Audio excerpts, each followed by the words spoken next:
안녕하십니까, 박진입니다. 이번 시간에는요, 우리가 상담을 할 때 일어날 수 있는 여러 가지 상황과 그에 따른 대처 방법, 근데 그 중에서도 가장 어려운 불만 고객에 대한 응대 방법에 대해서 한번 알아보도록 하겠습니다. 여러분들은 어떤 경우 상담을 할 때 가장 어려우세요? 혹시 상담을 들으시다가 고객분께서 자리를 박차고 나가시는 분은 혹시 계십니까? 물론 그런 분이 없으시겠지만 저도 상담을 드릴 때 그런 분보다 더 어려운 분은요, 이런 분들이셨어요. 계속 말씀을 드리고 다른 내용을 알려드린데도 불구하고 아무런 반응이 없는 분들이 가장 어렵더라고요. 무슨 말씀을 드려도 다 안다는 식, 무슨 말씀을 드려도 그건 아니라는 식, 이렇게 제가 드리는 말이나 제가 드리는 정보에 대해서 긍정적인 반응을 보여주시는 것보다는 부정적인 반응을 보여주실 때 상담을 이거를 계속 이끌어 나가야 될지 아니면 그러지 않아야 될지를 고민하게 됩니다. 그런 경우 여러분들은 어떤 방법으로 이 위기나 어떠한 그런 상황을 이겨나가십니까? 혹시 정말 이런 부분에 나는 너무너무 잘한다 라고 하시는 분들이 있으면 그 비법을 다른 분들에게도 꼭 알려주시고 저에게도 좀 알려주셨으면 합니다. 우리가 상담을 할 때 가장 어려운 부분들 중에 하나가 이분이 내 이야기를 듣게끔 만들어주는 방법이 가장 힘드는데요. 그런 부분들은 둘째 치더라도 이분이 계속 컴플레인을 하신다거나 아니면은 우리 병원에서 받았던 어떠한 그 모든 서비스에 대해서 불만족스러운 분들이 오셔서 이야기를 건네실 때 우리가 흔히 불만 고객이라고 얘기를 하잖아요. 근데 그런 불만 고객에 대한 상황 응대가 가장 어려운 것 중에 하나가 아닌가라는 생각이 듭니다. 그래서 이번에는요, 여러분들이 다 아시겠지만 이 불만 고객은 과연 어떠한 분들이고 왜 생겨나는 건지, 그리고 물론 불만 고객에 대한 정확한 해답은 없습니다. 정확한 정답은 없지만 그래도 우리가 이러한 분들이 왜 이렇게 일어나는 건지, 또 이런 분들일 때는 어떻게 이야기를 끌고 상담을 이끌어가는 것이 좋은 것인지를 여러분들과 함께 좀 생각해보고, 제가 정답을 알려드린다는 것이 아니라 함께 생각해보고 함께 의견을 나누는 그런 시간이 됐으면 합니다.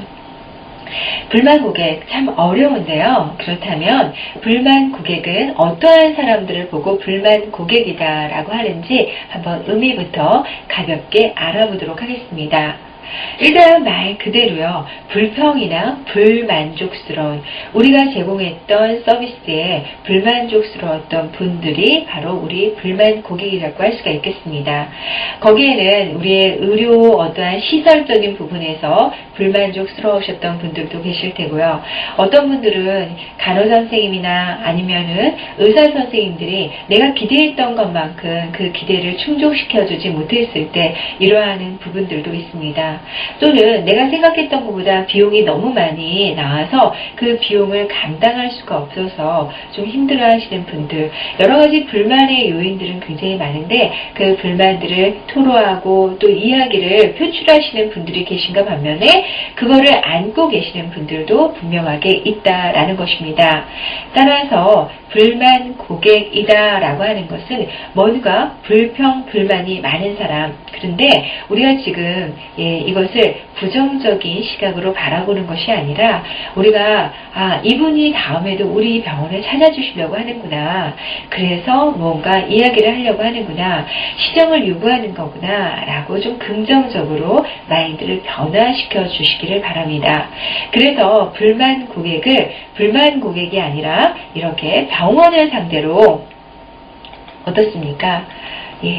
말을 하지 않고 표출을 안 하는 고객이 아니라 불만을 표현하고 그거를 좀 해결해 주기를 요구하는 고객이다라고 이야기를 바꿔보도록 합니다. 또 이분들을 우리가 참 부정적인 고객이다라고 생각을 하지 마시고요. 병원의 발전과 미래를 위해서 회초리를 좀 주시는 고마운 고객이다라고 생각을 하시면은 감사하겠습니다. 고객 불만 왜 생기는 걸까요? 우리가 우리가 컴플레인이라고 하는 의미는요, 가슴을 치며 슬퍼하다라는 그 원뜻이 있답니다. 가슴을 치면서 어떤 때 우리가 슬퍼합니까? 가슴을 치면서 어떤 때 답답해합니까? 대부분 어때요? 내 문제를, 내 마음을 이해해주지 못했을 때, 뭔가 내가 얘기하는 것을 정확하게 표현하지 못하고 내가 기대했던 것만큼 그만큼 돌아오지 못했을 때 우리는 가슴을 치며 속상해합니다. 저건 아닌데, 내가 원했던 것은 그게 아닌데 라고 생각을 하면서 말입니다. 이러한 가슴을 치면서 속상해하는 고객들을 우리가 불평, 불만, 흔히 얘기했을 때 컴플레인 고객이다 라고 얘기를 하는데요. 도무지 저 사람이 왜 가슴을 치면서 저렇게 화내고 분통해하고 분노를 이끄는 건지 여러분들이나 저나 사실 내가 그 당사자의 입장이 아닌 바야 그 사람 깊이 이해할 수가 없다라는 겁니다. 저도 서비스를 강의하는 사람이긴 하지만 상대방의 마음을 마음 깊이 이해해주고 그 사람을 이해하는 것만큼 그 사람에게 적절하게 얘기를 표현을 해준다는 것은 참으로 어려운 것 같아요.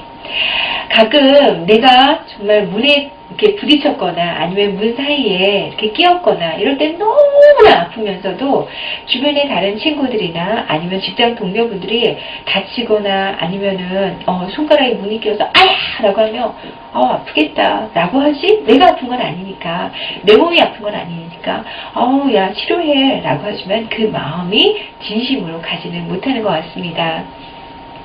이렇게 불평, 불만의 고객은 우리가 이전에는요, 참 우리의 반대를 위한 고객, 불평만 늘어놓는 고객, 이렇게 얘기를 했는데, 어떻게 보면 이런 불평을 늘어놓고 얘기하고 뭔가 표출하는 고객이 있기 때문에 우리나라의 서비스에, 특히나 병원의 서비스가 굉장히 단기간에 급속도로 발전하게 된 계기가 된 것이 아닌가라고 또한 생각을 해봅니다. 독일의 학자인 헤르츠 버그라는 분이 이런 얘기를 하셨다고 합니다. 많은 사람들이 생각하는 것 중에 하나의 큰 잘못은 바로 뭐냐, 사람들이 불만을 토로하지 않은 많은 사람들, 우리가 병원에 근무하다 보고 또 상담을 하다 보면은 많은 분들이 오고 또 많은 분들이 가십니다. 하루에 상담을 30분을 하시는 분도 계시고 어떤 분은 100분을 하시는 분도 계십니다. 30명 모두 나에게 컴플레인을 토로하지 않고 어떤 분들은 100명 모두 토로하지 않습니다. 나에게 컴플레인을 이야기하시고 나에게 불만을 얘기하시는 분들은 한 분 내지 두 분입니다. 그럼 우리가 생각하기에 나머지 불만을 얘기하지 않으신 28분은 우리가 얘기해드린 상담 혹은 우리 병원에서 제공하는 의료 서비스에 감동을 받으셨다, 별로 문제가 없다, 불만이 없다 라고 생각을 하지만 사실은 그렇지 않다라고 헤르츠 버그는 얘기를 하십니다. 그 박사님께서는 우리가 생각하는, 우리가 불만을 토로로 들었던 고객들이 2명이라면 무불만의 상태, 그건 과연 뭐냐면 감동을 받지 않은 상태라는 거죠.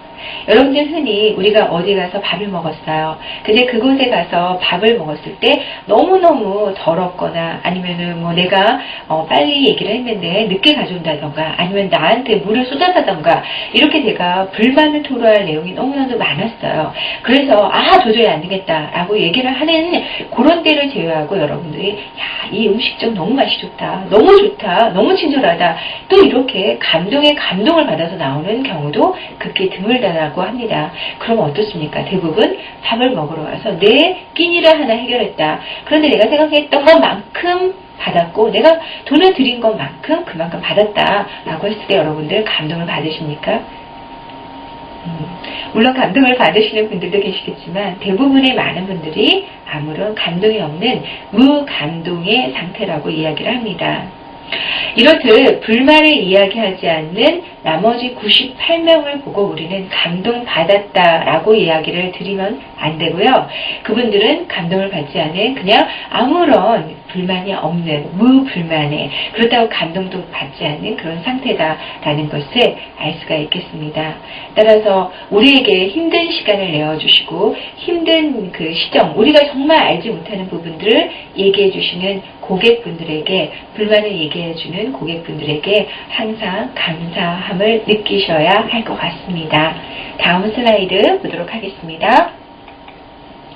그렇다면 고객불만 왜 중요합니까? 고객의 입장에서는 어떻게? 고객은 왕이라는 생각을 갖고 있기 때문에 내가 항상 무언가를 받아야 된다.